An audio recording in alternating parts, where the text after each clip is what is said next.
దేవునిచే అత్యధికముగా ప్రేమించబడుచున్న paradise reformed సంగమా, మీ అందరికీ క్రీస్తు నామంలో నేను శుభములు తెలియజేస్తూ ఉన్నాను. ఈ వాక్య కీర్తనల గ్రంథ ధ్యానంలో కొరకు మీరందరూ విచ్చేసినందుకు, ఈ వాక్య ధ్యానంలో మనమందరినీ కూడా దేవుడు ఏ విధంగా ప్రేరేపిస్తున్నాడో, బలపరుస్తున్నాడో, మన ఆత్మీయ నడవడిలో ఈ కీర్తన గ్రంథ ధ్యానాలు ఎంతో సహాయకరంగా ఉన్నవి మనకు అని మనము ఇంకా ముందుకెళ్ళే ముందు మనం ప్రార్థన చేసుకొని ముందుకెళ్దాం. కృపా సత్య సంపన్నుడు అయిన మా పరలోకపు తండ్రి, పరిశుద్ధత గల దేవా, మీ ఘనమైన నామమునకు వందనాలు చెల్లించుకుంటూ ఉన్నాం. ఇదిగో ప్రభువా, ఈరోజు మీరు అనుగ్రహించిన రోజు ప్రభువా తండ్రి, మాలో ఉన్న ప్రతి ఆలోచన, మా ప్రతి మాట, మా ప్రతి అవయవము తండ్రి, ఆపాద మస్తకము తండ్రి, మీ దృష్టికి తండ్రి అంగీకారములుగా ఉండేటట్లు మమ్మల్ని దీవించమని, వినగలిగే చెవులు, చూడగలిగే కనులు మాకు అనుగ్రహించమని, సులువుగా చిక్కులు పెట్టు ప్రతి పాపమును మేము పక్కకు పెట్టి నిన్ను గౌరవిస్తూ ప్రభువా,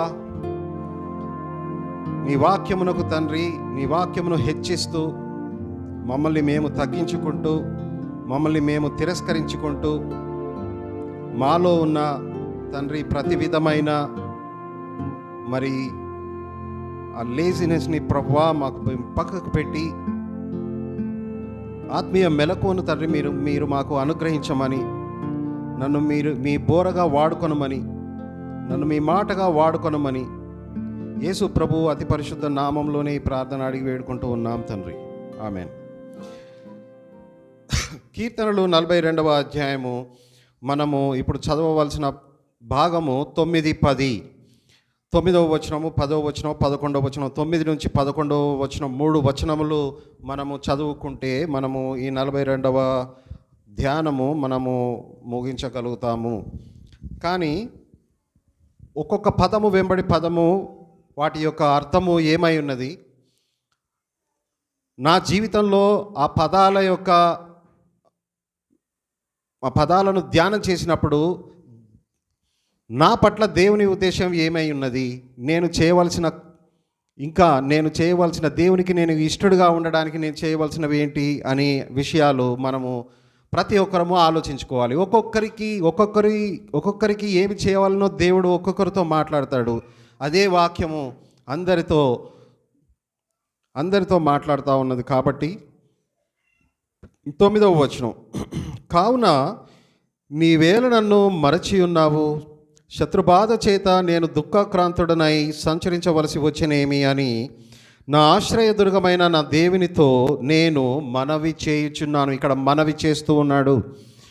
ఈ 42వ అధ్యాయం అంతా కూడా మొదటి నుంచి 11వ వచనం వరకు వచ్చేదాకా కూడా ఆ డిప్రెషన్లోనే ఉన్నాడు, ప్రార్థనలు చేస్తూ ఉన్నాడు. పైన 5వ వచనంలో నువ్వు నా ప్రాణమా నీవు ఏల కృంగి ఉన్నావు, ఏల తొందరపడుచున్నావు, దేవుని యందు నిరీక్షణ ఉంచుము, నేను ఇంకను స్తుతించేదను అని అక్కడ ప్రార్థన చేస్తున్నాడు. నేను చేసిన మంచి విషయాలు నేను గుర్తుకు తెచ్చుకుంటాను అని అంటున్నాడు. తాను ఎంకరేజ్ చేసుకుంటున్నాడు. మరి ఇక్కడ చివరి వచనం వచ్చేసరికి కూడా ఇంకా డెలివరెన్స్ రాలేదు, ఇంకా విడుదల, విమోచన రాలేదు ఇంకా దావీదుకి. ఈ కీర్తన అంతా కూడా దావీదు దేవుని యొక్క కృపలను మననం చేసుకుంటూ ఇంకా డిప్రెషన్లోనే కృంగిపోయి ఉన్నాడు. ఇక్కడ కూడా ఇంకా డెలివరెన్స్ రాలేదు, విమోచన రాలేదు, అది గుర్తుపెట్టుకోవాలి. కావున నీవేళ నన్ను మరచి ఉన్నావు. కావున అన్నది ఏం చేస్తున్నామంటే, కావున అన్న విషయం, ఆ పదము మనం 8వ పదంలో వచనానికి వెళ్ళాల్సి వస్తుంది. కావున అంటే ఎందుకని అంటే పగటి వేళ యెహోవా తన కృప కలుగన ఆజ్ఞాపించును, రాత్రి వేళ ఆయన గూర్చిన కీర్తనయు, నా జీవదాత అయిన దేవుని గూర్చిన ప్రార్థనయు నాకు తోడుగా ఉండును. ప్రతి విశ్వాసకి కీర్తన, ప్రార్థన రెండూ కూడా అవసరము కంటే ఎక్కువగా, నీ ఈ బాధ్యత కంటే, డ్యూటీ కంటే ఎక్కువ అవి అవసరం. ఏదో చేయాలని చేయటం కాదు. అక్కడ ఆ కీర్తనతోను ఆయనను గూర్చిన కీర్తన, నా జీవదాత అయిన దేవుని గూర్చిన ప్రార్థనయు. సో ఆయన గూర్చిన కీర్తన ఇదే 40వ వచనంలో, మరి 40వ అధ్యాయంలో 3వ వచనం చూడండి. తనకు స్తోత్ర రూపమగు క్రొత్త గీతమును మన దేవుడు నా నోట నుంచెను. తనకు స్తోత్ర రూపమగు క్రొత్త గీతము. ప్రతి విశ్వాసికి ఈ గీతము, దేవునికి స్తుతులతోటి ఆరాధించాలి. ప్రతి విశ్వాసికి నీ గొంతు బాగుండకర్లా, అయినా కానీ నీకు రక్షణ దొరికింది కాబట్టి దేవుణ్ణి నువ్వు స్తుతించాలి. దేవుని స్తుతించడానికి ఎప్పుడు వెనకాడకూడదు. పిల్లలందరికీ కూడా మనం చెప్తా ఉన్నాము, ఎవరైనా లేచి మిమ్మల్ని ప్రార్థన చేయమంటే, ఎవరైనా మిమ్మల్ని సడన్గా లేపి వాక్యం చదవమంటే వెనకాడొద్దు, ఇన్సల్ట్ అవ్వకూడదు, సిగ్గుపడకూడదు. నా దేవుడు నాకు రక్షణ అనుగ్రహించి ఉన్నాడు కాబట్టి నేను ఎంతమందిలోనైనా నేను వాక్యం చదువుతాను. ఆ వాక్యంలో ఒకవేళ తప్పులు చదువుతానేమో, ముఖ్యంగా పిల్లలకి చెప్తున్నాను. పిల్లలకి ఎట్లా ఉంటుందంటే స్టేజ్ ఫియర్ ఉంటుంది.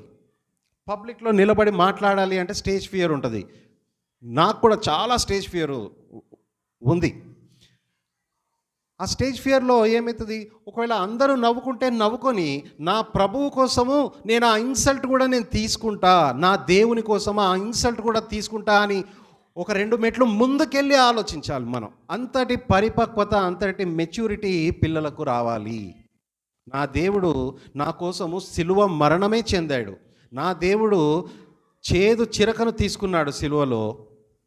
నేను ఈ మాత్రము నేను తీసుకోలేనా? అయినా చర్చిలో దేవుని మందిరంలో దేవుని వాక్యము ఒకవేళ పిల్లలకు సరిగ్గా చెప్పరాక ఒకవేళ తప్పుగా చదివినా అక్కడ ఎవ్వరు కూడా ఇన్సల్ట్ చేసేవాళ్ళు ఉండరు. దేవుని మందిరంలో ఇన్సల్ట్ చేసేవాళ్ళు ఎవరు ఉండరు. కాబట్టి పిల్లల మందిరం కూడా ధైర్యంగా నిలబడి చదవాలి. అట్లా చదివినప్పుడు మనకి ఉచ్చారణ, ప్రతి పదము ఎలా పలకాలో, ఆ ఉచ్చారణ ఇంగ్లీష్లోనైనా తెలుగులోనైనా ఎలా పలకాలో అనేది తెలుస్తుంది. మనకి గ్రిప్ వస్తుంది. మన స్టడీస్లో ఎక్సెల్ అవ్వడానికి బైబిల్ పఠనము ఫస్ట్ ఇంపార్టెంట్. నేను బైబిల్లో ఇంగ్లీష్ మంచిగా చదవగలిగితే నేను సోషల్ స్టడీస్ బాగా రాయగలుగుతా. నాకు కొంచెము నా మైండ్కి అర్థమైంది తెలిస్తే చాలు, నేను ఇంగ్లీష్లోనైనా తెలుగులోనైనా నా సొంత మాటల్లో నేను బాగా డిస్క్రైబ్ చేయగలుగుతాను. వాటన్నిటికీ కారణం ఎక్కడి నుంచి వస్తుంది? నేను బైబిల్ మంచిగా చదివితేనే, ఫ్లూయెంట్గా చదివితే అవన్నీ నాకు అలవాటవుతాయి. కానీ మన ప్రైమ్ రీజన్ ఏంటి? నా స్టడీస్లో ఎక్సెల్ అవ్వాలని కాదు, నా దేవునికి నేను ఇష్టడుగా ఉండాలని ఫస్ట్ నేను బైబిల్ చదువుతా. తర్వాత నా స్టడీస్లో అన్నీ మొదట ఆయన నీతిని, ఆయన రాజ్యమును వెతకండి. తర్వాత మీకు కావాల్సినవన్నీ దేవుడు నీకు అనుగ్రహిస్తాడు. స్టడీస్తో సహా దేవుడు మనకు అన్నీ అనుగ్రహిస్తాడు. అయితే కావున అన్నదానికి మనం పైకి వెళ్తున్నాము. పగటి వేళ యెహోవా తన కృపను కలుగని ఆజ్ఞాపించును. ఇక్కడ ఏమన్నది? ఆజ్ఞాపించును అని ఉంది. దేవుడు ఇక్కడ ఏదో అడిగితే బెస్టో చేయట్లేదు, తన గిఫ్ట్ని బెస్టో చేసినట్టు కాదు. అక్కడ కృప కలుగని ఆజ్ఞాపించును అని ఉంది. దేవుడు ఆజ్ఞాపిస్తున్నాడు అంటే జగత్తు పునాది వేయబడక మునిపే ఒక్కొక్క విశ్వాసికి, దేవుని సంఘములో ఉన్న ప్రతి విశ్వాసికి ఎప్పుడు ఏ విధమైన కష్టము వచ్చినా ఆ కృప ముందే అనుగ్రహించబడాలని ముందే రాసి పెట్టబడి ఉంది, నిర్ణయం చేయబడి ఉంది, డిగ్రీ చేయబడి ఉంది. మున్నిర్ణయం ఆల్రెడీ జరిగింది. అలా ఆల్రెడీ ముందే జరిగింది కాబట్టి ఆ నిర్ణయాలు ప్రార్థనల ద్వారానే నెరవేర్చబడతాయి. ఇదిగో ఇక్కడ దావీదు కష్టములో ఉండి ప్రార్థన చేయలేని, నిరీక్షణ పెట్టుకోలేని సందర్భంలో కూడా నిరీక్షణ కలిగి ఉంటున్నాడు. ఈ సమయంలో దావీదు ప్రార్థన చేసి ఏమంటున్నాడంటే, తన కృపను ఇస్తాడు అనట్లేదు, తన కృపను ఆయన ఆజ్ఞాపిస్తా, కమాండ్ చేస్తాడు అని అంటాడు. He's not demanding there.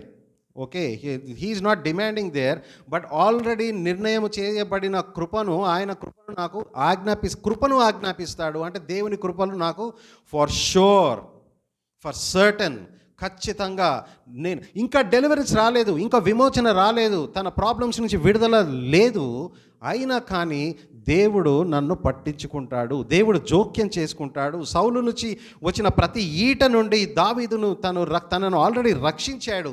ఆ విషయాన్ని ఆలోచించుకుంటూ ఇప్పుడు కూడా దేవుడు నన్ను రక్షిస్తాడు అని విశ్వాసముతో, ఫెయిత్తో, ఫియర్తో కాదు. Faith always what is the opposite of fear? What is the opposite of faith? Fear. విశ్వాసం ఉన్న చోట భయం ఉండదు, భయం ఉన్న చోట విశ్వాసం ఉండదు. విశ్వాసం ఉంటే ఏ భయము ఉండదు. God has given us of the sound mind. So మనకు ఆ భయము అనేది ఉండదు విశ్వాసముతో మనం. So here David is praying with faith and not fear. And ఈ సందర్భంలో మరి కీర్తన తర్వాత తన కృప కలుగని ఆజ్ఞాపించును. మరి తర్వాత ఆయన గూర్చిన కీర్తనయు రాత్రివేళ ఆయన గూర్చిన కీర్తనయు నా జీవదాత అయిన దేవుని గూర్చిన ప్రార్థనయు నాకు తోడుగా ఉండును.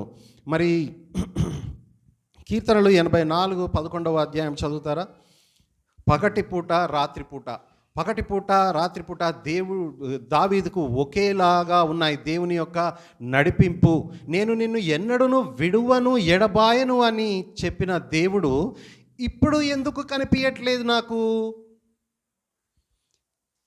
కనిపించకున్నా ఆ వాగ్దానము నాకు ఉన్నది కాబట్టి, కనిపించకున్నా నాకు దేవుని వాగ్దానం ఉన్నది కాబట్టి నేను దేవుని వాగ్దానాల మీదనే నేను నిలబడతాను. రైట్ నౌ దేవుడు కావలసుకొనే ఇంటెన్షనల్గా నాకు దూరంగా ఉన్నాడు, కానీ ఉన్నాడనేది నాకు తెలుసు. మెడలో జ్వెల్ వేసుకుంటారు, కానీ ఆ జ్వెల్ ఒక బీమ్ లైట్నింగ్ ఇప్పుడు రావట్లేదు, కానీ జ్వెల్ అయితే ఉంది. దాని యొక్క డైమండ్ యొక్క లైట్ ఏమంటే మన రిఫ్రాక్షన్స్ నుంచి వచ్చే లైట్ ఎట్లా వస్తుంది అంటే, కానీ ఇప్పుడు డైమండ్ అయితే ఉంది, కానీ ఆ లైట్ ఆ బీమ్ పైన ఎందుకంటే కవరింగ్ అడ్డు ఉంది కాబట్టి ఆ లైట్నెస్, ఆ బ్రైట్నెస్ అనేది ఇప్పుడు కనబడట్లేదు. కవరింగ్ ఎందుకు అడ్డుగా ఉంది? నా రిబెలియస్, నేను చేసిన పాపము వలన. హాగారు ఏమన్నది? ఇక్కడ మనము నా దేవా ఎందుకు నన్ను మర్చిపోయావు అని బాధపడుతున్న దావీదు విషయంలో ఇప్పుడు మనం హాగారు గురించి ఆలోచిస్తున్నాం. హాగారు ఏమంది? దేవుడు నన్ను మర్చిపోయాడు అన్నదా? చూచుచున్న thou God seest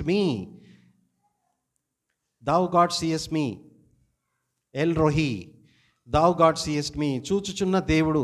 కానీ చూచుచున్న దేవుడు అని అన్నది, కానీ నీళ్ళలోకి చూసినప్పుడు ఫస్ట్ క్లియర్గా తనకు కనపడలేదు.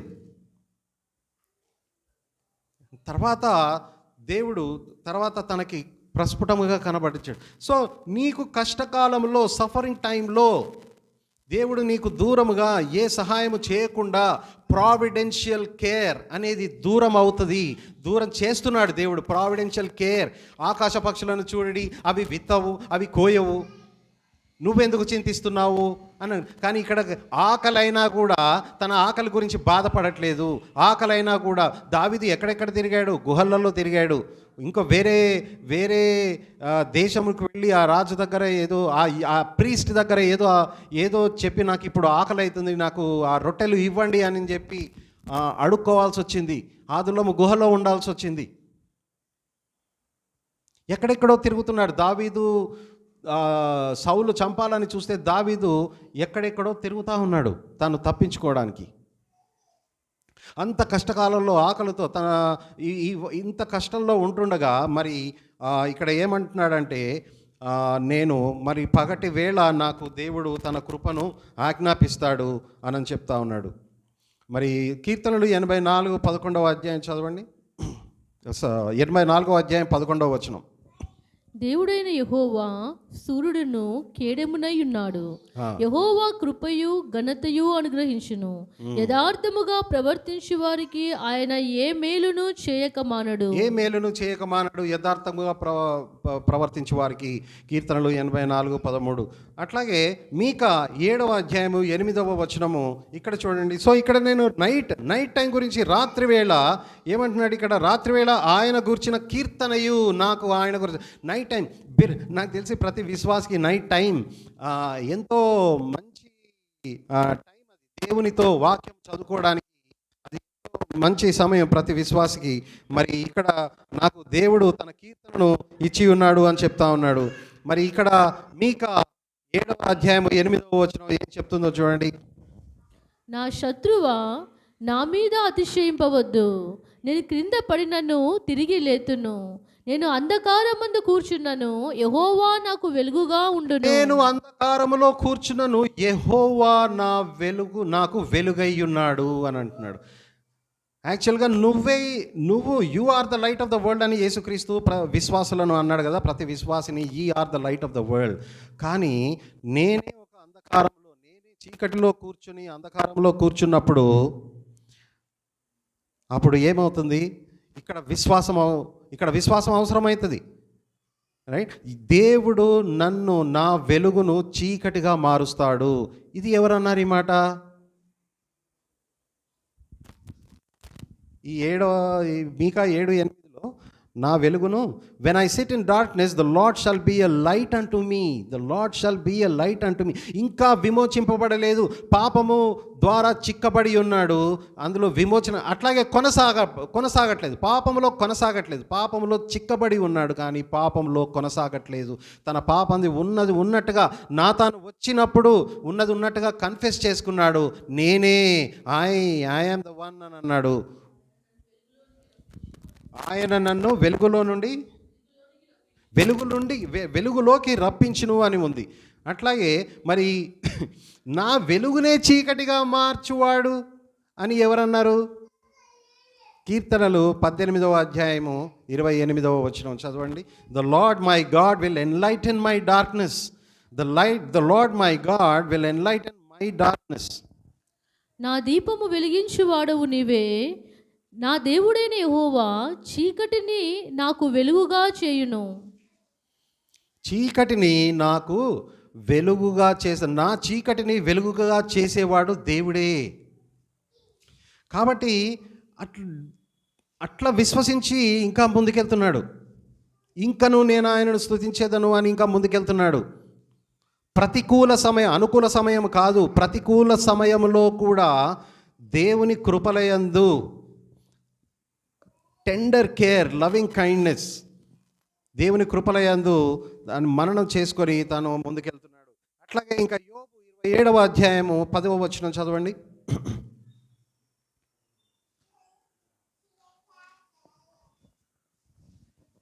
వాడు సర్వశక్తుని యందు ఆనందించున, వాడు అన్ని సమయములలో దేవునికి ప్రార్థన చేయునా.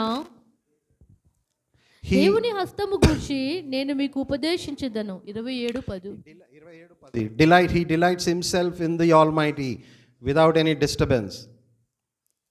And యోబు 35వ అధ్యాయము 10వ వచనం చూడండి. అయితే రాత్రియందు కీర్తనలు పాడుటకు ప్రేరేపించును. రాత్రియందు కీర్తనలు పాడుటకు ప్రేరేపించును. ఇక్కడ దావీదు ఏమంటున్నాడు? 8వ వచనంలో 42:8లో రాత్రి వేళ ఆయన గూర్చిన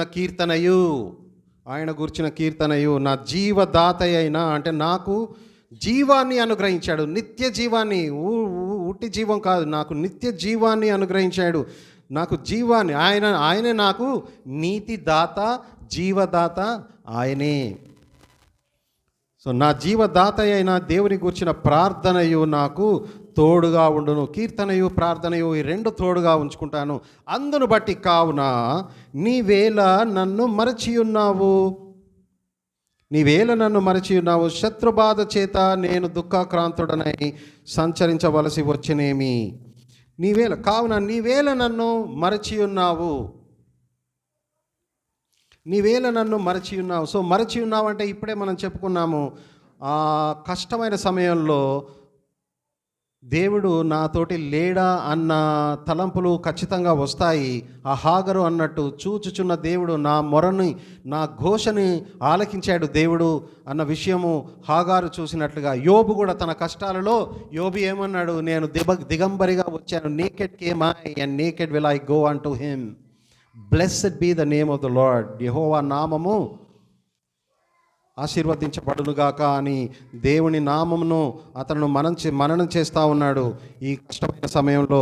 మరి నీవేళ నన్ను మరచి ఉన్నావు, వై హ్యాస్ దౌ ఫర్గాటన్ మీ, ఎందుకు మరచి ఉన్నావు అన్న విషయము.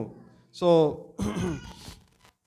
మొదటి పేతురు, సో ఇంకా విడుదల రాకున్నను దేవుని కృప మీద ఆధారపడుతున్నాడు. సో వాక్యం ఏమంటది మనకి, you are kept by the power of God, right. మొదటి పేతురు 1వ అధ్యాయం, నీ సొంత బలము మీద నువ్వు ఆధారపడట్లేదు, దేవుని యొక్క కృపల మీద ఆధారపడుతున్నావు. కాబట్టి నీలో నువ్వు అతిశయించుకునే ఆస్కారమే లేదు. కాబట్టి మొదటి పేతురు 1వ అధ్యాయము 5వ వచనము చదువుతారా? నేను ఇంగ్లీష్లో చదువుతాను. That we are kept by the power of God, it says. We are kept by when the whole psalm is continuous. Psalmist is still in the spiritual depression. So అది చదవండి సిస్టర్, మొదటి పేతురు 1:5. కడవరి కాలమందు బయలుపరచుటకు సిద్ధముగానున్న రక్షణ మీకు కలుగునట్లు విశ్వాసము ద్వారా దేవుని శక్తి చేత కాపాడబడు మీ కొరకు ఆ స్వాస్థ్యము పరలోకమందు భద్రపరచబడి ఉన్నది. దేవుని శక్తి చేత కాపాడబడు మీ కొరకు, రైట్. విశ్వాసము ద్వారా దేవుని శక్తి చేత. ఇక్కడ విశ్వాసము ద్వారా అంటే దావీదు అక్కడేమన్నాడు 42లో, నీవేళ కృంగియందువు, నీవేళ తొందరపడుచున్నావు, దేవుని యందు నిరీక్షణ ఉంచుము. నిరీక్షణ విశ్వాసం రెండు ఒకటే సిస్టర్, మీరు చెప్పింది కరెక్టే. అక్కడ దేవుని యందు నిరీక్షణ ఉంచుము. ఇక్కడ పేతురు ఏమంటున్నాడంటే విశ్వాసము ద్వారా దేవుని శక్తి, we're kept by the power of God. That is a perseverance of saints that we believe. చాలామంది అనుకుంటారు వన్స్ సేవ్డ్ ఆల్వేస్ సేవ్డ్ అనేది రాంగ్ అని.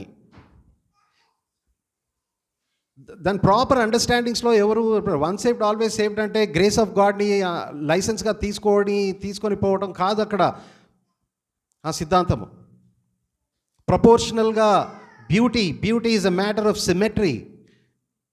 కాబట్టి ప్రపోర్షనల్గా డాక్ట్రినల్ అండర్స్టాండింగ్ ప్రపోర్షనల్గా ఉండాలి. So once saved always saved. దేవుడు ఒక్కసారి నిన్ను రక్షిస్తే ఇంకా నా రక్షణ యెహోవాది, నా వలన కలగలేదు. నేను చేసిన పాపము వలన ఆ పాపం మీద నాకు జయము కలిగి నేను రక్షణ తెచ్చుకుంటే ద వెరీ నెక్స్ట్ డే నేను పడిపోతే ఆ రక్షణ పోతుంది. And that is what the Arminians will believe. That is what the free will heresy teachers us. నా సొంత కార్యాల వల్ల నేను రక్షణ కొని తెచ్చుకుంటే రేపు నేను పడిపోయినప్పుడు కూడా నా రక్షణ పోగొట్టుకుంటాను. కానీ నా రక్షణ దేవుని మీద ఆధారపడి ఉంటే, ఫర్ దై name sake, for his name sake. ఎక్కడుంది ఈ వచనం? ఎక్కడుంది? For his name sake. కీర్తనలు 23లో చదువుతారా? కీర్తనలు 23.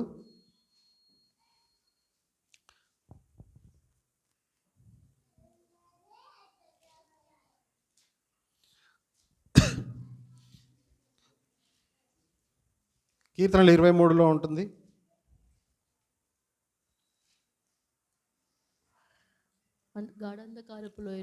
ఆయన నామం కేవలం ఫర్ హిస్ నేమ్ సేక్.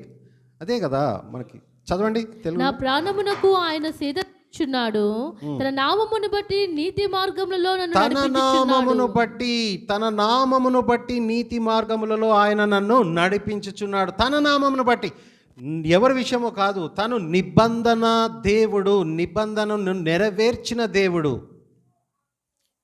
నిబంధన కృపలు అనుగ్రహించే దేవుడు. తన నిబంధన చేస్తే it will be ordered for sure and certain. ఇప్పుడు నా ప్రజెంట్ పరిస్థితి బాగలేదు, నేను పాపంలో చిక్కబడి ఉన్నా, వేరే వాళ్ళందరూ నన్ను శత్రుబాధ ఉన్నది నాకు.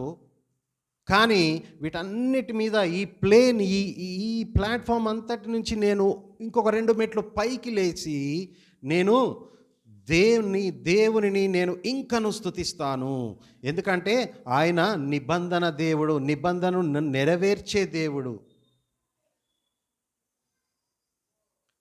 కాబట్టి అది దేవుడు ఆన్సర్ ఇచ్చేలోగా ఈ కష్టాలకు నువ్వు తట్టుకోలేక దేవుణ్ణి దూషించి నువ్వు వెళ్ళిపోతే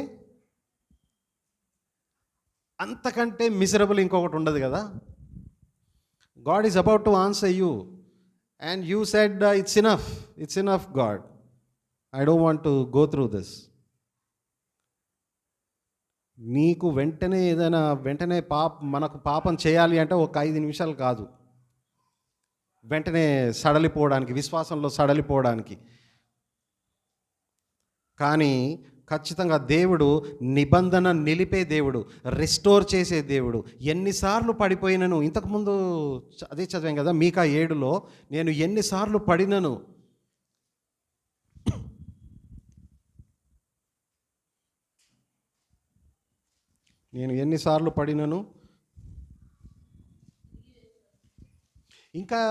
ఇంకా ఎవరైనా ఉన్నారా? చదవమంటారు. చదవండి. నా శత్రువా నా మీద అతిశయింపవద్దు, నేను క్రింద పడినను తిరిగి లేతును, నేను అంధకారమందు కూర్చున్నాను, యెహోవా నాకు వెలుగుగా నుండును. నేను క్రింద పడినను నేను లేతును. ఇంకా కీర్తనలలో కూడా నేను 7 సార్లు పడినను దేవుడు నన్ను లేపుతాడు అన్న విశ్వాసము దావీదుకు ఉన్నది. అట్లాగే మరి దేవుడు బ్లెస్ చేసేదాకా, దేవుడు నన్ను ఆశీర్వదించేదాకా, దేవుని యొక్క విమోచనకారం చదవండి. నేను యెహోవా దృష్టికి పాపము చేసి తిని కనుక ఆయన నా పక్షమున వ్యాజ్యమాడి నా పక్షమున న్యాయము తీర్చు వరకు నేను ఆయన కోపాగ్నిని సహింతును. ఆయన నా పక్షమున న్యాయము తీర్చు వరకు దేవుని ఉగ్రతను సహిస్తాను అంటున్నాడు. Do you remember this? Do you understand this words? ఈ వాక్యం మనకు అర్థమవుతుందా? దేవుని కోపాగ్నిని నేను ఎవరైనా సహించగలుగుతారు, కానీ నేను సహిస్తాను అని అంటున్నాడు. ఎప్పుడు? దేవుడు నా పక్షమున తీర్పు తీర్చే వరకు. ఎందుకంటే ఆయన అంత హానెస్ట్గా ఉన్నాడు. ఎవరితో? ప్రజలతో ఉన్న డీలింగ్స్తో. తన సొంత పాపము, బత్షెబాతో చేసిన పాపంని ఆల్రెడీ కన్ఫెస్ చేశాడు. నాతాను వచ్చినప్పుడు ఒప్పుకున్నాడు, నేనే పాపం చేశాను అని. అంతర్గతంగా ఆయన పాపము ఒప్పుకున్నాడు. హానెస్ట్ హార్ట్, ఇంటిగ్రిటీలో నడుస్తున్నాడు. ఒక ట్రాన్స్పరెన్సీ ఉంది దేవునికి దావీదుకు మధ్యలో. ఇంకా కన్ఫెస్ చేయకూడని పాపం అంటూ ఏమీ లేదు దావీదు దగ్గర. Let me fall in to the hands of God. ఈ కష్టాలు నేను ఓర్చుకోలేను. ఇంతకుముందు కూడా సమూయేలు గ్రంథంలో మనం చదివాము, ఆయన చేతులలో నేను పడెదను అని ఉంది ఆ వాక్యము. Let me fall in to the hands of God so that I will take comfort, I will derive comfort from God. And that's what he says. ఇట్లా దేవుడు నాకు ఆన్సర్ ఇచ్చేదాకా నేను ఈ యుద్ధం వదిలిపెట్టను అన్న వాళ్ళు ఎవరు చేశారు? ఇంకా అట్లా ఎవరైనా ఉన్నారా బైబిల్లో? యాకోబు ఉన్నాడు కదా, I will not leave thee except దౌ,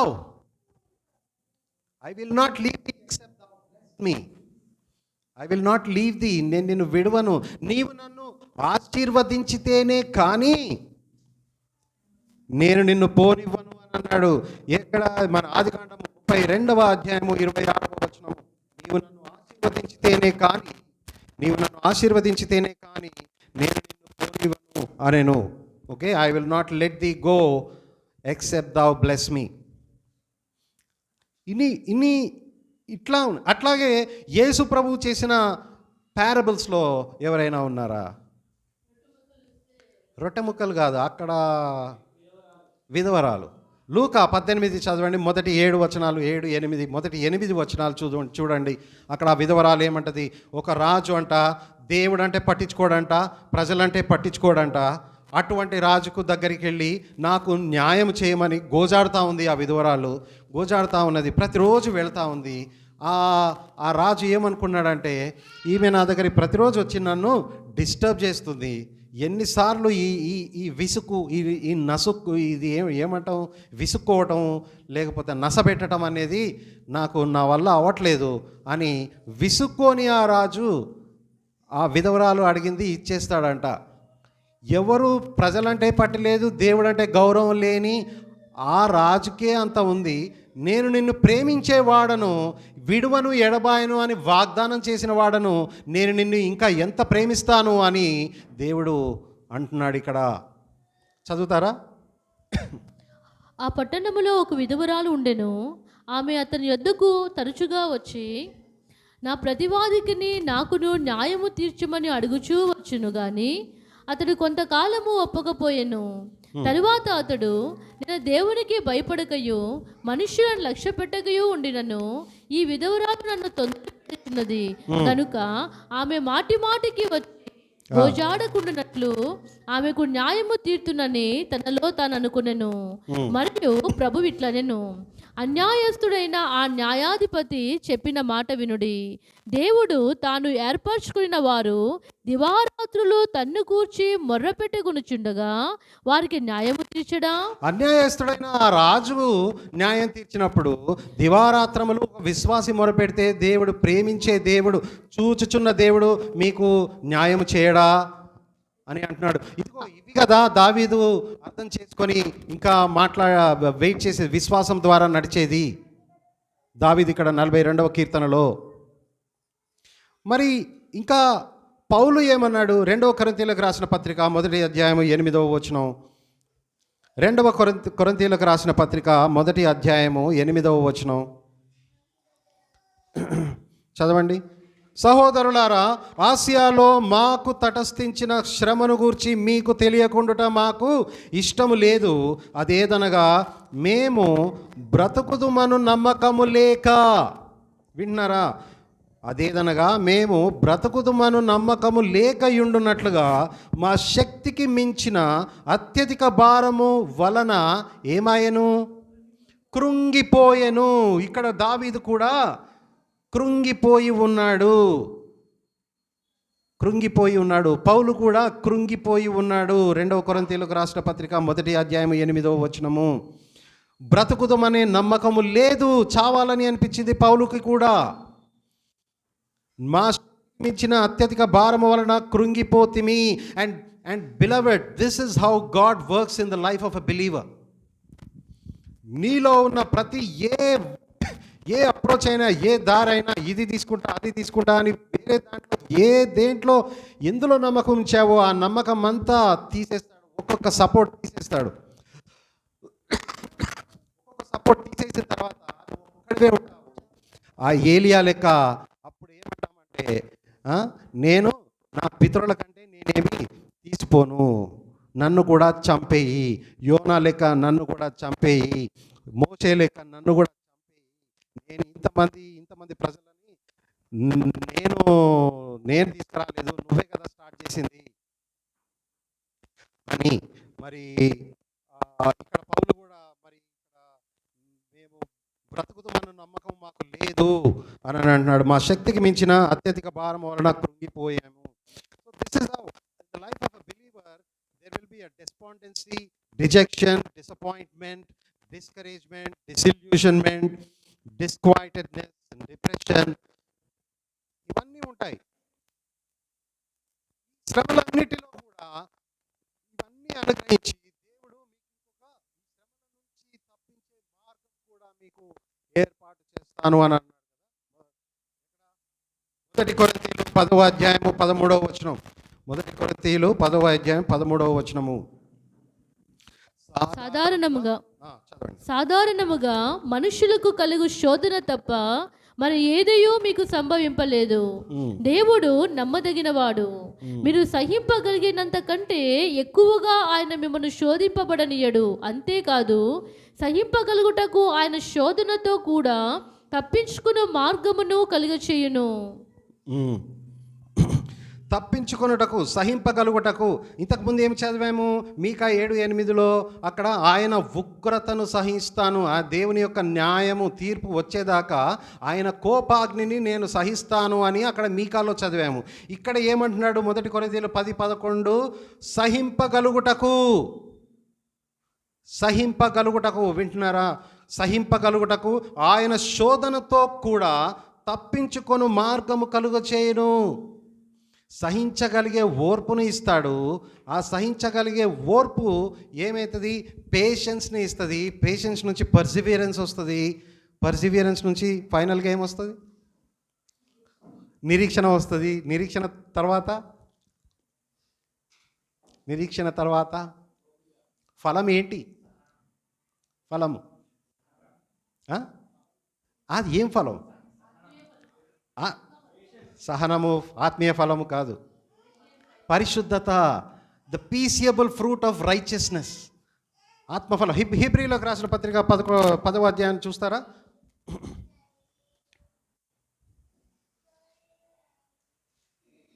అదే కదా, శ్రమలలో నుంచి వచ్చిన ఫలము. దొరికిందా?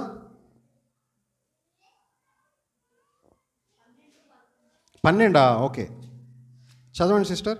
మరియు ప్రస్తుతమందు సమస్త శిక్షయు దుఃఖకరముగా కనబడునే గాని సంతోషకరముగా కనబడదు. అయినను దానియందు అభ్యాసము కలిగిన వారికి అది నీతియును సమాధానకరమైన ఫలము ఇచ్చును. నీతిను సమాధానకరమైన ఫలము ఇచ్చును. నీతి, సమాధానము, పరిశుద్ధత. నీతి పరిశుద్ధతలను ఆదాము చేసిన మొదటి పాపంలో ఏం కోల్పోయాము? నీతి పరిశుద్ధత కోల్పోయాము. ఇప్పుడు దేవుడు ఒక విశ్వాసి జీవితంలో మళ్ళీ ఏం తీసుకొస్తున్నాడు? ఫ్యూచర్లో ఎక్కడో పరలోకానికి పోయిన తర్వాత కాదు, భూమి మీద ఉన్నప్పుడే, విశ్వాసి భూమి మీద ఉన్నప్పుడే ఏం తీసుకొస్తున్నాడు? విశ్వాసి హృదయంలో నీతి పరిశుద్ధతలను ఎస్టాబ్లిష్ చేస్తూ ఉన్నాడు.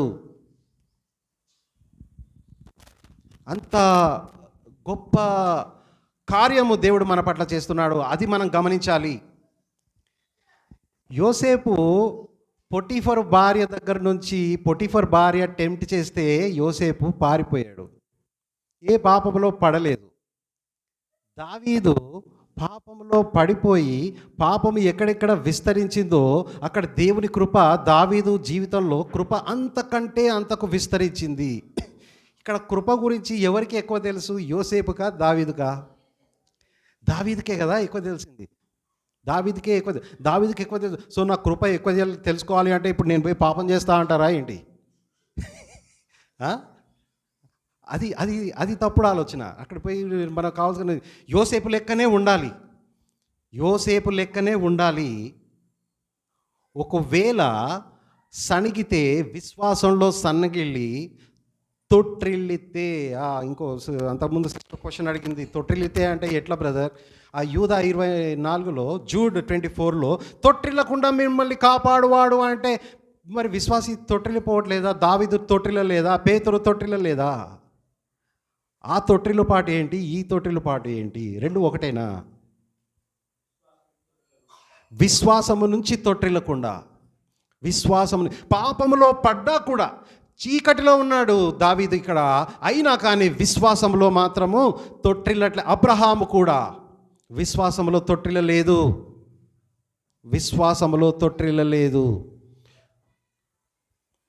తొట్టిల్లిపోవాడు. అబాండన్మెంట్ అనేది లేదు, ఎక్కడ కనపడట్లేదు విశ్వాసి జీవితంలో. దేవునిని అబాండన్ చేసి apostatize. You know what is apostasy? Apostasy అంటే ఏంటి? మార్గము నుంచి సంపూర్ణంగా వైదొలిగిపోవటం, పూర్తిగా పబ్లిక్గా దేవుని ధిక్కరించి, దేవునికి హేయమైన దాంట్లో సిగ్గు లేకుండా పబ్లిక్గా చేయటం. విశ్వాసి జీవితంలో అది కనపడదు, అది ఉండకూడదు. అందరూ యోసేపు లెక్క ఉండాలి. ఒకవేళ తొట్టిల్లి విశ్వాసంలో సన్నగిల్లి పడిపోతే దావీదులాగా ఎలా ఉండాలి? దావీదులాగా విశ్వసించాలి. నన్ను దేవుడు కాపాడాలి. నేను ఇప్పుడు పాపములో చిక్కబడి ఉన్నాను, నేను ఇప్పుడు చీకటిలో ఉన్నాను కావచ్చు, నా శత్రువులందరూ నన్ను ఏడిపిస్తున్నారేమో, కానీ నా దేవుడు వచ్చి నన్ను కాపాడుతాడు. నీవేళ నన్ను మర్చిపోయావు కావున, నీవేళ నన్ను మరచి ఉన్నావు. మరచి ఉన్నావు అని అంటే ఇక్కడ దేవునికి జడ్జిమెంట్ ఇవ్వట్లేదు దావీదు, దేవునికి తీర్పు తీర్చట్లేదు మర్చిపోయాడు అని. మరి ఏం చేస్తున్నాడు? He's expressing his feelings. దేవుడు ఇంటెన్షనల్గా, దేవుడు ప్రావిడెన్షియల్ కేర్ని సస్పెండ్ చేశాడు. ఉద్దేశపూర్వకంగా దేవుడు వెనక తీశాడు. దేవుడు వెనుతీశాడు. ఈ టైంలో విశ్వాసికి ఉండవలసిన యాటిట్యూడ్, పర్స్పెక్టివ్ ఏంటి?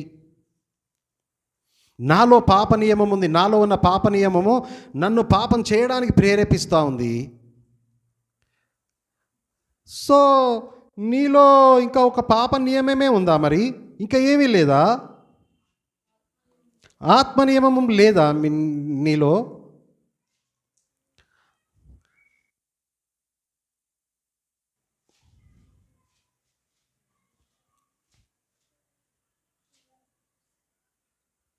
ఆత్మ నియమము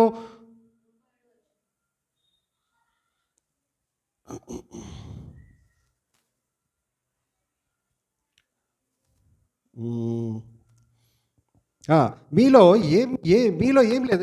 మీలో ఎప్పటికీ ఆ తీర్పు, లేకపోతే పాపము, భయము, భారము, నిరాశ, మరణము, నరకము మరియు ఈ అపవాది, ఇవి తప్పితే నీ జీవితంలో ఏమీ కనపడట్లేదా? ఇంకా ఏమీ లేదా పూర్తిగా? మరేమీ చూడట్లేదా మీరు? ఈ కృప, దయ, పాప విముక్తి, నీతి, ఓదార్పు, ఆనందము, శాంతి, దేవుడిచ్చిన జీవము, పరలోకము, క్రీస్తు, ఇవేమీ లేవా నీ జీవితంలో? ఇవి కూడా ఉండాలి కదా. పాప నియమము, ఆత్మ నియమము ఉన్నాయి. కానీ ఇప్పుడు కొంతమందిలో పాపము ఎక్కువగా డామినేట్ చేస్తుంది ఒకానొక పరిస్థితుల్లో. ఇప్పుడు దావీదు జీవితంలో కూడా పాపము డామినేట్ చేసి దేవుని యొక్క ఉగ్రతను, కోపాగ్నికి గురయ్యాడు. మరి ఈ టైంలో మనము ఏమి చేయాలి అంటే, మన యాటిట్యూడ్ ఎట్లా ఉండాలి అంటే, రోమా 8:31 చదవండి. ఇట్లుండగా 31 నుంచి 39 వరకు చదవండి. ఇట్లుండగా ఏమందుము? దేవుడు మన పక్షమునుండగా మనకు విరోధి ఎవడు? తన సొంత కుమారుని అనుగ్రహించుటకు వెనుక తీయక మన అందరి కొరకు ఆయనను అప్పగించిన వాడు ఆయనతో పాటు సమస్తమును మనకెందుకు అనుగ్రహింపడు? దేవుని చేత ఏర్పరచబడిన వారి మీద నేరము మోపువాడెవడు? నీతిమంతులుగా తీర్చువాడు దేవుడే. శిక్ష విధించువాడెవడు? చనిపోయిన క్రీస్తు యేసే. అంతేకాదు మృతులలో నుండి లేచిన వాడును, దేవుని కుడిపార్శ్వమున ఉన్నవాడును, మన కొరకు విజ్ఞాపనము కూడా చేయువాడును ఆయనే. క్రీస్తు ప్రేమ నుండి మనలను ఎడబాపు వాడెవడు? శ్రమ అయినను, బాధ అయినను, హింస అయినను, కరువైనను, వస్త్రహీనత అయినను, ఉపద్రవమైనను ఇందును గూర్చి వ్రాయబడినదేమనగా, నిన్ను వదకు సిద్ధపడిన గొర్రెలమని వారము. అయినను మనలను ప్రేమించిన వాని ద్వారా మనము వీటన్నిటిలో అత్యధిక విజయము పొందుచున్నాము. వాళ్ళ ఫెయిల్యూర్స్లో, ఫిజికల్ ఫెయిల్యూర్స్లో ఉన్నప్పుడు స్పిరిచువల్ విక్టరీస్ని వాళ్ళు చూశారు. ఫిజికల్ ఫెయిల్యూర్స్లో ఉన్నప్పుడు స్పిరిచువల్ విక్టరీని వాళ్ళు సాధించామని చెప్తా ఉన్నారు. Do we see that light? Do we see that? అయినను మనలను ప్రేమించిన వాని, ఎవరు మనల్ని ప్రేమించిన వాడు? ఎవరు? క్రీస్తు ద్వారా. అయినను మనలను ప్రేమించిన వాని ద్వారా మనము వీటన్నిటిలో అత్యధిక విజయము పొందుచున్నాము. మరణమైనను, జీవమైనను, దేవదూతలైనను, ప్రధానులైనను, ఉన్నవి అయినను, రాబోవి ఉన్నవి అయినను, అధికారులైనను, ఎత్తైనను, లోతైనను, సృష్టింపబడిన మరి ఏదైనను మన ప్రభువైన క్రీస్తు యేసునందలి దేవుని ప్రేమ నుండి మనలను ఎడబాప నేరవని రూఢిగా నమ్ముచూ ఉన్నాను. ఇది బాధలో రాసిన మాట. మరి ఇక్కడ ఇంకా ముందు చూస్తే, తన సొంత కుమారుడిని అనుగ్రహించడానికి వెనుకాడలేదు కదా. తన సొంత 32వ వచనం, తన సొంత కుమారుని అనుగ్రహించుటకు వెనుక తీయక మన అందరి కొరకు ఆయనను అప్పగించిన వాడు. ఇక్కడ ఈ మాట వినండి, ఆయనతో పాటు సమస్తమును మనకెందుకు అనుగ్రహిస్తాడు. కానీ కొంతకాలము వరకు ఆయన దూరంగా ఉన్నాడు. ఎందుకు? నేను చేసిన తిరస్కారము వలన, హేయమైన పాపము వలన, నేను దేవునికి ద్రోహము చేశాను కాబట్టి నన్ను శిక్షించి, నన్ను డిసిప్లిన్ చేసి, నాలో నీతి పరిశుద్ధతలను తీసుకురావడానికి ఆ ప్రావిడెన్షియల్ కేర్ని సస్పెండ్ చేశాడు దేవుడు. ప్రావిడెన్షియల్ కేర్ని సస్పెండ్ చేసిన దావీదు ఏమంటాడంటే, దేవుని యొక్క ప్రామిసెస్ని మాత్రము సస్పెండ్ చేయడు. అది రూఢిగా నమ్మాలి. పౌలు ఇక్కడ అదే నమ్ముతున్నాడు.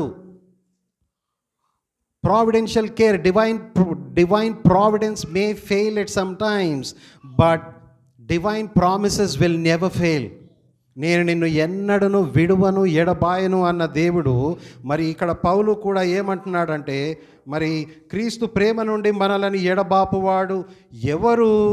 శ్రమ అయినను, బాధ అయినను, హింస అయినను, కరువు అయినను, వస్త్రహీనత అయినను, ఉపద్రవమైనను, ఖడ్గమైనను మనల్ని ఎడబాపునా? మరి ఆయనను మనల్ని అట్లా సో ఇన్నిటి వాటి ఏది ఏమైనా దేవుడు నన్ను విడువడు ఎడబాయడు అని నిశ్చయముతో దావీదు ఉన్నాడు. ఇక్కడ మనము వెళ్ళే పరిస్థితుల గుండా రోమాలో మనం చూసాము, రోమా 8వ అధ్యాయంలోనే మనం చూసామేమో, మనం ఇప్పుడు ఫేస్ అవుతున్న పరిస్థితులన్నింటినీ రాబోయే మహిమతోటి కంపేర్ చేస్తే అవి ఎన్నదగినవి కావు అని చెప్తుంది. ఎన్నదగినవి కావు. రాబోయే మహిమతోటి మనం కంపేర్ చేస్తే ఖచ్చితమైన దేవుని యొక్క నిబంధన ఖచ్చితమైనది అని దావీదు నమ్ముతున్నాడు. మరి 1 సమూయేలు 23వ అధ్యాయం చూడండి, ఎంతటి నమ్మకముతో, విశ్వాసములో సన్నగిల్లకుండా ఎంతటి విశ్వాసంతో ఉన్నాడో ఇక్కడ చూడండి.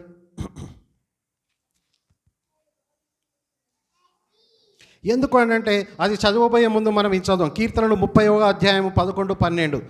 కీర్తనలు 30వ అధ్యాయము 11, 12.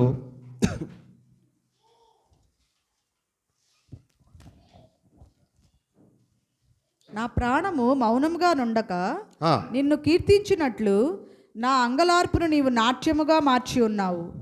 నా అంగలార్పును నీవు నాట్యముగా మార్చి ఉన్నావు. నా అంగలార్పును. అప్పుడు నా ప్రాణము మౌనముగా ఉండదు. అప్పుడు నువ్వు పాడతావు ఖచ్చితంగా. అంటే శ్రమలలోనే పాడాడు దేవుడు. పగటి వేళ దేవుని కృప, ఆయన కృపను నాకు ఆజ్ఞాపిస్తాడు అని చెప్పినవాడు ఆ విడుదల, ఆ డెలివరెన్స్ వచ్చిన తర్వాత ఎందుకు మౌనంగా ఉంటాడు? మౌనంగా ఉండక నిన్ను కీర్తించినట్లు నా అంగలార్పును నీవు నాట్యముగా మార్చును. ఎంతటి ఇంకా నాట్యం రాలేదు ఆయనకి. నాట్యం వచ్చిన తర్వాత చెప్పట్లేదు. విడుదల రాకముందే, కష్టాలలో ఉన్నప్పుడే దేవుడు ఈ మాటలు అంటున్నాడు, నా అంగలార్పును నీవు నాట్యముగా మార్చి ఉన్నావు అని. మరి ఇప్పుడు వచనం చదవండి. 1 సమూయేలు 23 మొదటి 5 వచనాలు చదవండి. మొదటి 5 వచనాలు.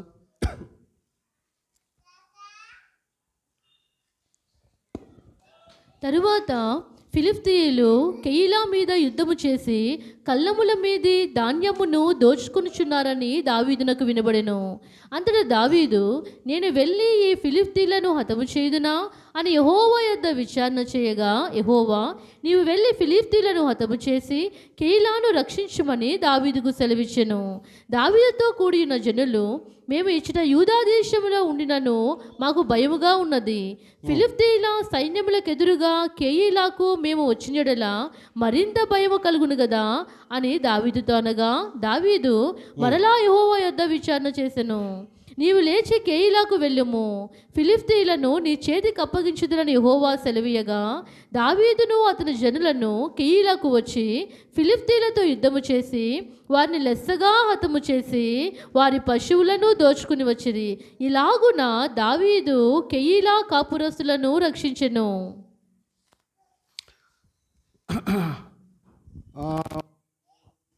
రావాల్సిన వాక్యం ఇది కాదు కదా, రెఫరెన్స్ వేరే ఉందేమో చూస్తాను.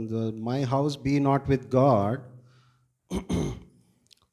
although my house be not so with God. Second Samuel sister, sorry ఇక్కడ నేను 1 అని రాసుకున్నాను. 2 శామ్యుయల్ 23:5. దావీదు యొక్క చివరి గడియలు, తను ఇంకా చనిపోబోతాడు అన్న టైంలో దావీదు చెప్పిన మాటలు మనము తీసుకోవాలి. దావీదు రచించిన చివరి మాటలు ఇవే. యెషయి కుమారుడగు దావీదు పలికిన దేవోక్తి ఇదే.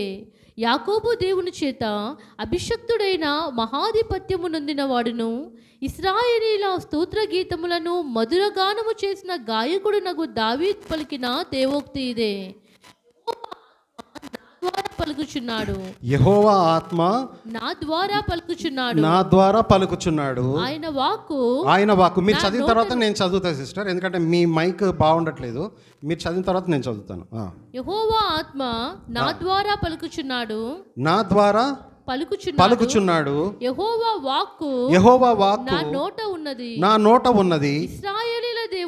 ఇశ్రాయేలీయుల దేవుడు సెలవిచ్చుచున్నాడు. ఇశ్రాయేలీయులకు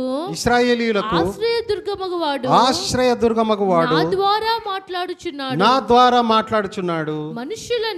మనుష్యులను ఒకడు పుట్టును అతడు నీతిమంతుడై దేవుని యందు భయభక్తులు కలిగి ఏలును. ఉదయకాలపు సూర్యోదయ కాంతి వలెను, మబ్బు లేకుండా ఉదయించిన సూర్యుని వలెను, వర్షము కురిసిన పిమ్మట నిర్మలమైన కాంతి చేత భూమిలో నుండి పుట్టిన లేత గడ్డి వలెను అతడు ఉండును. నా సంతతి వారు.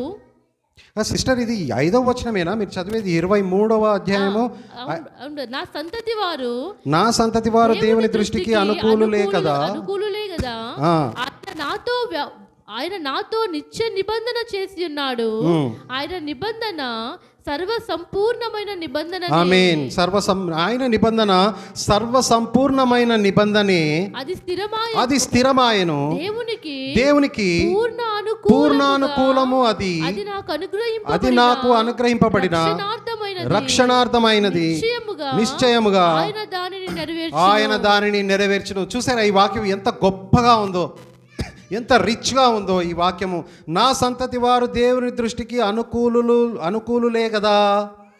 ఆయన నాతో నిత్య నిబంధన చేసి ఉన్నాడు. Covenant God.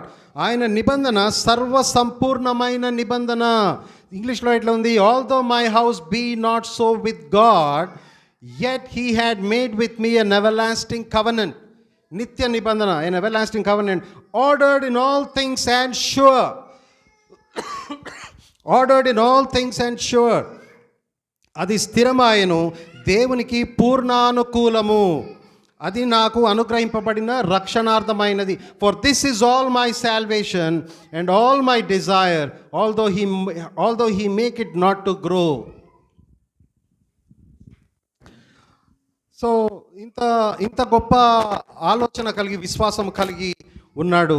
మరి దేవుడు ఏ మాయను అని అంటే, మనం ఎన్నోసార్లు ఇంతకు ముందు కూడా చెప్పుకున్న వాక్యాలు. దేవుడు ఎక్కడున్నాడు? The Lord thy God is in the midst of us. The Lord thy God is in the midst of us. ఎక్కడుంది ఈ వాక్యము?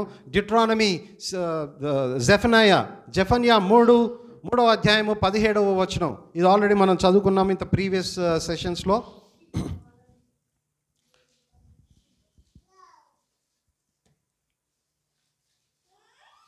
జెఫన్యా 3:17. నీ దేవుడైన యెహోవా నీ మధ్య ఉన్నాడు.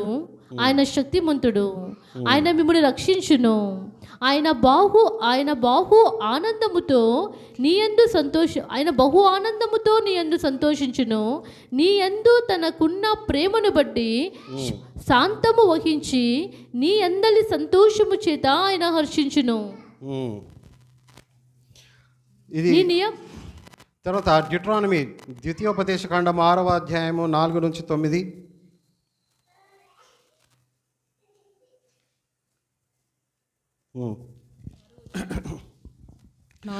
ఇశ్రాయేలు వినుము. 6వ అధ్యాయము 4 నుంచి 9 వచనాలు. ఇశ్రాయేలు వినుము, ఆ. మన దేవుడైన యెహోవా అద్వితీయుడగు యెహోవా. ఆ. నీ పూర్ణ హృదయముతోను, నీ పూర్ణ ఆత్మతోను, నీ పూర్ణ శక్తితోను నీ దేవుడైన యెహోవాను ప్రేమింపవలెను. నేడు నేను నీకు ఆజ్ఞాపించు ఈ మాటలు నీ హృదయములో ఉండవలెను. నీవు నీ కుమారులకు వాటిని అభ్యసింపచేసి నీ ఇంట కూర్చుండినప్పుడు, త్రోవను నడిచినప్పుడు, పండుకున్నప్పుడు, లేచినప్పుడును వాటిని గురించి మాట్లాడవలెను. సూచనగా వాటిని నీ చేతికి కట్టుకొనవలెను. అవి నీ కన్నుల నడుమ బాసికము వలె ఉండవలెను. నీ ఇంటి ద్వార బంధముల మీదను నీ గౌనుల మీదను వాటిని వ్రాయవలెను. అది మనము దేవుని మర్చిపోకుండా ఉండడానికి. కానీ దేవుడు కూడా మనల్ని ఎప్పుడు కూడా మర్చిపోడు. నీవేళ మరచి ఉన్నావు అన్న దానికి కూడా మనం జెఫనయా 3:17లో చదివాము. The Lord thy God is in the midst of the. And Hosea 2వ అధ్యాయము 14వ వచనం చూడండి. హోసియా 2వ అధ్యాయము 14వ వచనము. పిమ్మట దానిని ఆకర్షించి అరణ్యములోనికి కొనిపోయి అక్కడ దానితో ప్రేమగా మాట్లాడుదును.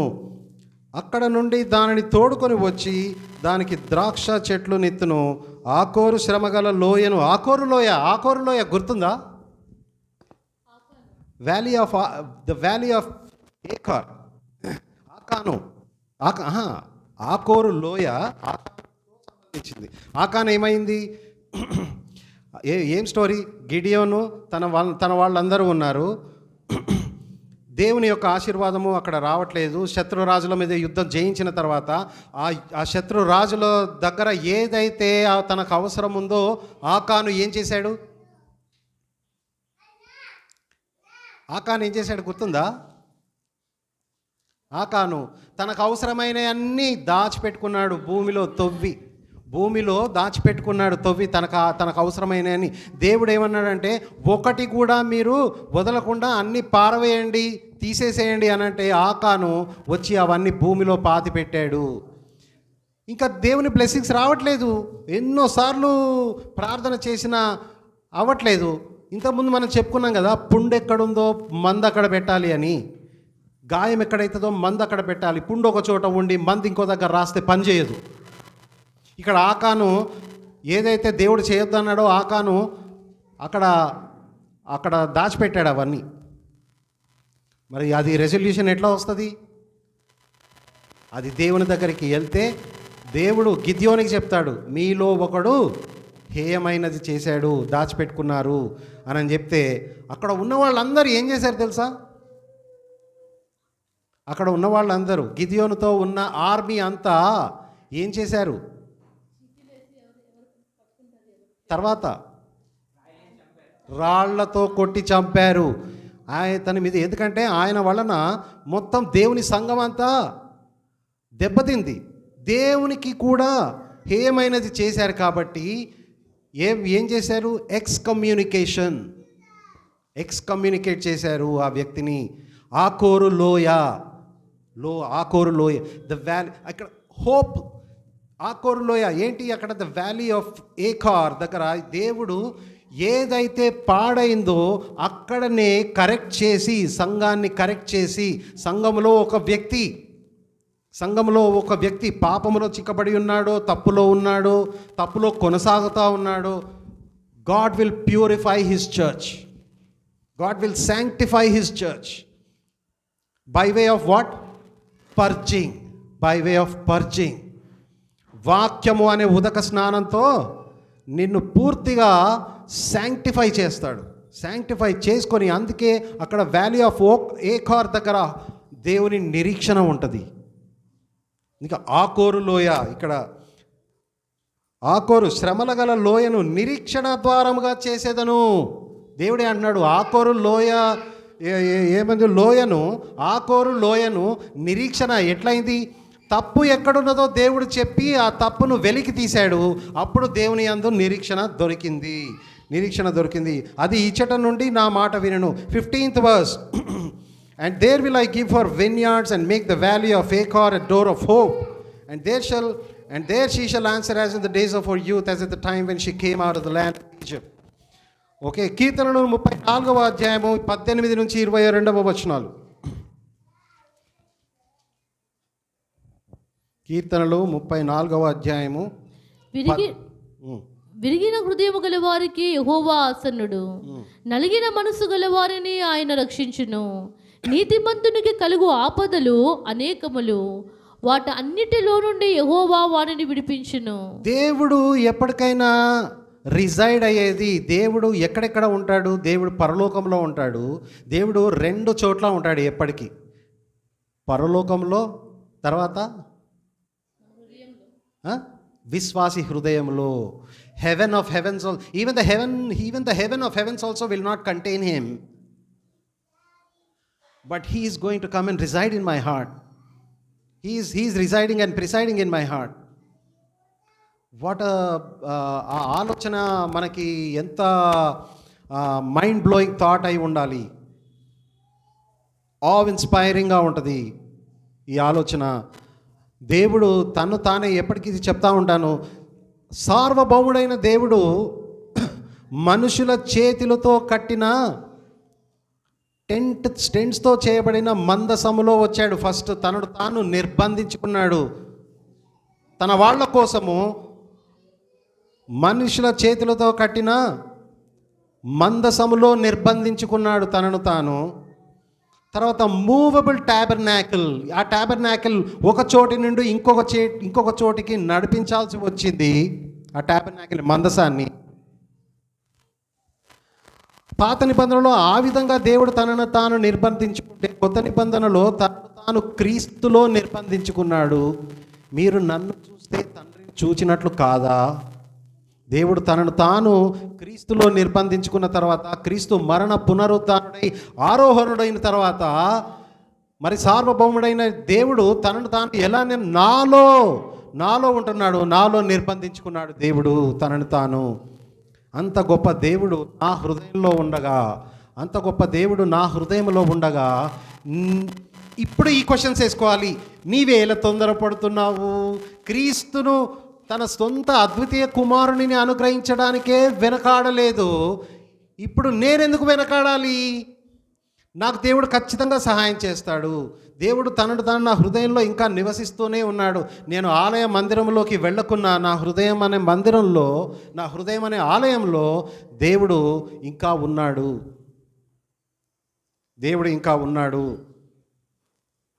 అందుకే నా జీవము గల దేవుడు, నా ఆశ్రయ దుర్గము, the God is my rock అని కూడా అంటాడు కదా కీర్తనలు 42 గాడ్ ఇస్ మై రాక్. ఎక్కడ? నా ఆశ్రయ దుర్గము. 9వ వచనం సెకండ్ హాఫ్. ఇందులో 9 ఇంగ్లీష్లో ఫస్ట్ టైం ఉంటుంది. I say to God my rock why have you forgotten me. నా ఆశ్రయ దుర్గమైన నా దేవునితో నేను మనవి చేయించును. ఆశ్రయ దుర్గం అని ఎందుకన్నాడు? దావీదుకు ఆశ్రయం అంటే ఏంటిదో తెలుసు, యాక్చువల్ మీనింగ్. మనకేం తెలుసు? మన పుస్తకంలో ఉన్న మీనింగే తెలుసు. మనకి డిక్షనరీ మీనింగ్ మాత్రమే తెలుసు, అంతే. దేవుని ఆశ్రయం అంటే అది రుచి చూచి ఎరుగుడు అని చెప్పి దావీదు రుచి చూచి మనల్ని ఎరగమని చెప్తున్నాడు. ఎట్లా? ఆదుల్లము గుహలలో, మౌంటైన్స్లో, కొండల మీద పారిపోతూ, షెల్టర్ లేక ఆకలితో అలమటిస్తూ, కిటికీలో నుంచి కిందికి దూకి పారిపోయి, ఏ మన చలికి, ఎండకి, వానకి మొత్తము ఓర్చుకొని, తన కష్టాలలో, శ్రమలలో అన్ని శ్రమలు పడుతూ ఉంటే, ఆదుల్లము గుహలో తను షెల్టర్ తీసుకొని ఉన్నాడు. అందుకే గాడ్ ఈజ్ మై రాక్ అని అంటున్నాడు. ఆ గుహలను రాక్ అన్నాడు దేవుడు అనడం కాదు. గాడ్ ఈజ్ మై రాక్, నా ఆశ్రయ దుర్గము. గాడ్ ఈజ్ మై రాక్ అంటే ఇక్కడ ఆశ్రయ దుర్గము. ఆశ్రయం అంటే ఏంటి? షెల్టర్. దుర్గము అంటే పవర్. ఆశ్రయము అంటే షెల్టర్, దుర్గము అంటే power. So God is my rock అని సంబోధిస్తున్నాడు. తర్వాత, వారు తమ దూషణల చేత నా ఎముకలు విరుచుచున్నారు. వాళ్ళందరూ ఏ కారణము లేకున్నా కూడా, సౌలు దావీదును ఎందుకు చంపుతున్నాడు? ఏ కారణం లేదు, ఒక ఈగో తప్పితే. అది సౌలుకి ఈగో. దావీదు దగ్గర ఏ పాపము లేదు. సౌలు చంపాల్సిన అవసరమే లేదు. ఎన్నో విక్టరీస్ తెచ్చాడు దావీదు, అయినా కానీ సౌలు నుంచి తప్పించుకోవాల్సి వస్తుంది. ఏ పాపము కూడా క్రీస్తు కూడా ఏ పాపము కూడా చేయలేదు. వదకు తేబడిన గొర్రెపిల్లగా పిలాతు ముందు సైలెంట్గా నిల్చొని ఉన్నాడు కదా, సైలెంట్గా నిల్చొని ఉన్నాడు, వదకు తీయబడిన గొర్రె పిల్లవానిగా సైలెంట్గా ఉన్నాడు అక్కడ. మరి క్రీస్తు హెడ్ అయితే మెంబర్స్ ఎవరు? సంఘమును కూడా హింసిస్తూ ఉన్నారు కదా. అందుకే గాస్పల్ మనమందరము ట్రాక్స్ పట్టుకొని బయట సువార్త ప్రకటనలు చేసినప్పుడు ఖచ్చితంగా మనల్ని కూడా కొట్టడానికి వస్తారు. మనం ప్రతి నెలకి మనం బయటికి వెళ్ళి సువార్త ట్రాక్స్ మనం పంచుతున్నాం. దీనికి రెడీ అయిపోవాలి, స్మార్ట్గా ఉండాలి, వైజ్గా ఉండాలి. ఓకే, ఇవాళ ఏంటో గొడవ పెట్టుకునేటట్టు ఉన్నారంటే ఓకే, మనం వెనకంచు వేద్దాము. కానీ ఏదో ఒక రోజు ఎక్కడో ఒక దగ్గర మనల్ని కొట్టడానికి వాళ్ళు వస్తారు. వాళ్ళు అంటే ఎవరు? దేవుని శత్రువులు. నేను రెడీగా ఉన్నానా? ఫిజికల్ పెయిన్ అందరికీ భయమే. నేను ఇట్లా కూడా ఈజీగా చెప్తాను, నాకు కూడా భయమే, మనందరికీ భయమే. కానీ దేవుడు ఆ టైంలో ఏ మాట పలకాలి అని దేవుడే నిన్ను బలంగా, నీకు ఆశ్రయదుర్గమై ఉంటాడు ఆ టైంలో. సో ఆ శత్రువులు దావీదును హింసించారు, సంఘానికి హెడ్ అయిన క్రీస్తుని హింసించారు, ఇప్పుడు సంఘాన్ని కూడా హింసిస్తూనే ఉంటారు.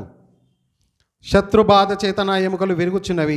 11వ వచనము, నా ప్రాణమా నీవేళ కృంగి ఉన్నావు. ఎన్నోసార్లు ఈ మాట పైన చూస్తాము. నాలో నీవేళ తొందరపడుచున్నావు. దేవుని యందు నిరీక్షణ ఉంచుము. ఆయనే నా రక్షణకర్త, నా దేవుడు. ఇంకను నేను ఆయనను స్తుతించెదను. ఇంకను నేను ఆయనను స్తుతిస్తాను. ఒక మాట చెప్తాను వినండి అందరూ. దావీదు వ్యక్తిగతంగా పాపం చేశాడు, తర్వాత కన్ఫెస్ చేశాడు, పాపాన్ని ఒప్పుకున్నాడు. దాని తర్వాత బాహ్యంగా అందరితోటి శ్రమల పాలయ్యాడు. సౌలు సైనికుల చేత, అహితోఫెలు చేత, అబ్షాలోము చేత తన సొంత కుటుంబం విచ్ఛిన్నమైంది, ఇన్సెస్ట్ జరిగింది, తన ఉపపత్నులను కొడుకే పాడు చేశారు, చిన్న భిన్నమైపోయింది. ఇవన్నీ చేసినా కూడా ఇప్పుడు ఇంకను నేను ఆయనను స్తుతించేదను అని అన్నాడు. ఇప్పుడు ఇంతకుముందే ఫలము ఏంటి? ఫలము నీతి సమాధానమను ఫలము. ఆయన నిబంధన నిత్యమైనది, ఎప్పుడు అది సంపూర్ణమైనది అని నమ్మాడు. నమ్మితే దావీదు పట్ల దేవుని యొక్క హర్షము ఎలా వెలిబుచ్చాడు? ఎట్లా వెలిబుచ్చాడు? Hope in God, for I shall again praise him, my salvation and my God. ఇంకను నేను ఆయనను స్తుతించను. ఆయనే నా రక్షణకర్త, నా దేవుడు. అయితే దేవుని స్మైల్ కోసము దావీదు చూశాడు. దేవుని చిరునవ్వు కోసం మాత్రమే దావీదు చూశాడు. ఆ దేవుని చిరునవ్వు ఎట్లా? క్రీస్తు ఏం చెప్పాడు? నువ్వు నమ్మకంగా ఉంటే బలా నమ్మకమైన దాసుడు. విశ్వాసంగా ఉన్నాడు దావీదు దేవునికి విశ్వాసంగా ఉన్నాడు. దేవుని నుంచి మనము తీసుకోవాల్సిన అప్రిషియేషన్ ఏంటి అంటే, బల నమ్మకమైన దాసుడా. That is what I need to strive for. దేవుడు నా పట్ల హర్షించాలి, దేవుడు నా పట్ల ఆనందించాలి. ఇదిగో ఈయన నా కుమారుడు, ఈయన యందు నేను ఆనందిస్తున్నాను, ఈయన చెప్పినది వినుడి అని దేవుడు క్రీస్తు వారి గురించి ఏ విధంగా అయితే సాక్ష్యం ఇచ్చాడో, నీ గురించి నా గురించి అదే సాక్ష్యం ఉండాలి.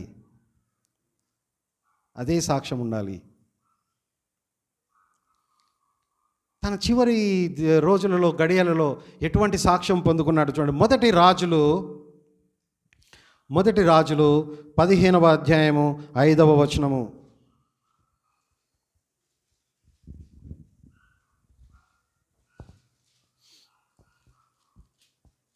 దావీదు నిమిత్తము అతని తరువాత అతని కుమారుని నిలుపుటకును యెరూషలేమును స్థిరపరచుటకును అతని దేవుడైన యెహోవా యెరూషలేమునందు దావీదునకు దీపముగా అతన్ని ఉండనిచ్చెను. దావీదునకు యెరూషలేమును స్థిరపరచుటకును అతని దేవుడైన యెహోవా యెరూషలేమునందు దావీదునకు దీపముగా అతనిని ఉండనిచ్చెను. తర్వాత రెహబాము బ్రతికిన దినములన్నీయు అతనికిని యెరోబాముకును యుద్ధము జరుగుచుండెను. అబియాము చేసిన ఇతర కార్యములన్నీ గూర్చియు అతడు చేసిన వాటన్నిటిని గూర్చియు యూదా రాజుల వృత్తాంత గ్రంథమందు వ్రాయబడి ఉన్నది. అబియామునకును ఇది కాదు సిస్టర్, నేను అడిగేది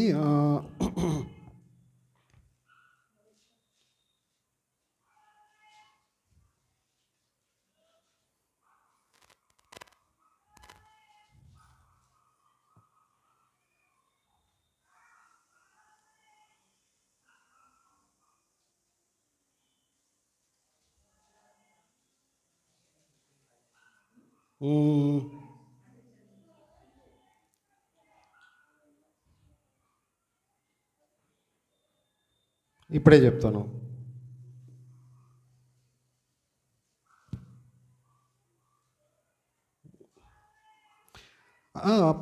ఫస్ట్ కింగ్స్ 15వ అధ్యాయము 5వ వచనము. మీరు అదేనా చదివింది?